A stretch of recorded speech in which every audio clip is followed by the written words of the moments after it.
दोस्तों आपको बता दें कि भारत के पास ऐसी जबरदस्त टेक्नोलॉजी का मिसाइल है जो दुश्मन देश से आने वाली किसी भी बैलिस्टिक मिसाइल हो या फिर एरोप्लेन हो, जहाज हो, हेलीकॉप्टर हो, ड्रोन हो, कोई भी फाइटर जेट हो, उसको इतना तेजी से कैप्चर करेगा, उस तन्नी भी पता नहीं लगेगा, तन्नी भी हवा भी नहीं लगेगा। ये मिसाइल इतना फास्ट काम करता है, यदि भारत की ओर 600 किलोमीटर के दायरे में अगर कोई भी मिसाइल या जहाज कोई भी आता है, उसको सबसे पहले वो देख लेता है, 600 किलोमीटर दूर तक उसको देखता है। उसके बाद जैसे वो 400 किलोमीटर के अंदर में आएगा, जहां पे मिसाइल स्थित है वहां से, और 400 किलोमीटर के एरिया में जैसे ही वो इंटर करेगा, तुरंत रडार उसको आदेश देगा और वो तुरंत 5 किलोमीटर प्रति सेकंड के हिसाब से भागता हुआ उसको मार के गिराता है। अब ऐसा विश्व में कोई भी जहाज नहीं है जो 5 सेकंड में 5 किलोमीटर की स्पीड तय करता हो। ये एक ऐसी मिसाइल है कि लंबवत खड़ी रहती है, उसके बाद ऐसे उड़ेगी और चारों तरफ चाहे जिधर भी आप उसको घुमा सकते हैं। उस मिसाइल का नाम है S-400 और S-400 भारत अभी रूस से 160 मिसाइलों का पूरा गुच्छा खरीदने वाला है। अब समझिए जब 160 मिसाइलें हमारे पास होंगी तो भारत के ऐसा कोई भी इलाका नहीं बचेगा जो हमारा सिक्योर न रहे। पाकिस्तान वाले बोलते हैं परमाणु बम किससे हमला करेंगे, लेकिन हम भी ताव से बोल सकते हैं कि अगर तुम्हारे में इतनी औकात है तो परमाणु बम का हमला करो, और ये हम जो S-400 लेकर बैठे हुए हैं ऊपर ही ऊपर उसको उड़ा सकते हैं। S-400 जब हमारे पास आया उस समय 2018 का दिन था, जब पुतिन हमारे भारत में दौरा करने हुए आए थे। पुतिन आए भारत में तो मोदी जी से बहुत उनका घनिष्ठता संबंध है। उसी वक्त ये डिसाइड हो गया था कि लगभग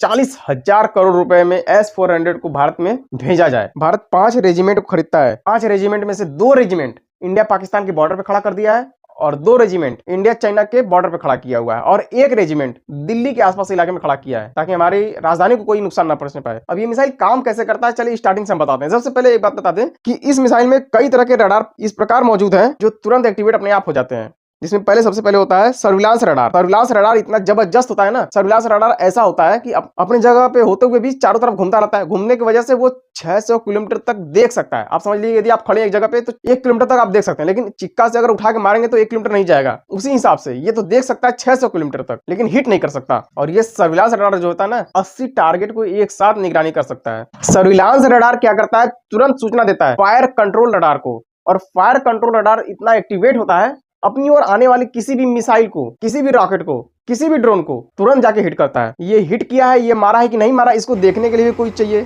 इसको देखने के लिए एक और सिस्टम लेस होता है। जो ट्रक होता है उस ट्रक में बहुत ज्यादा टेक्नोलॉजी होती है।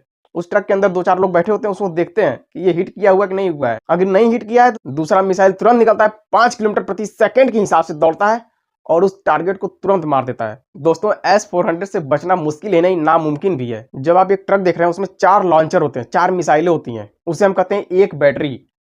इसका नाम हो जाता है एक बैटरी। जब 2 बैटरी एक साथ मिला देते हैं उसे हम एक रेजिमेंट के नाम से जानते हैं, यानी कि 8 मिसाइल 1 रेजिमेंट। इसी प्रकार से भारत 5 रेजिमेंट खरीदने वाला था, मतलब 160 मिसाइल खरीदने वाला है, और वो सभी के सभी हमेशा फायर मोड में एक्टिवेट रहते हैं। इसके अलावा भारत S-400 की 1000 मिसाइलें और खरीदने वाला है। इसका मतलब ये होता है कि यदि मान लीजिए किसी बंदूक से गोली खत्म हो जाती है तो बंदूक ना खरीदने के बजाय आप गोली परचेस करते हैं। जो मिसाइल खरीदेगा उसको जब ट्रक पे से लॉन्च कर दिया जाएगा, उस पे से खत्म हो जाएगा, तो डायरेक्ट मिसाइल को उठाकर JCB से उस ट्रक पे लगाकर फिर उसको फायर मोड में ऑन कर दिया जाएगा। इस प्रकार बार बार भारी खर्चे से बचा जा सकता है।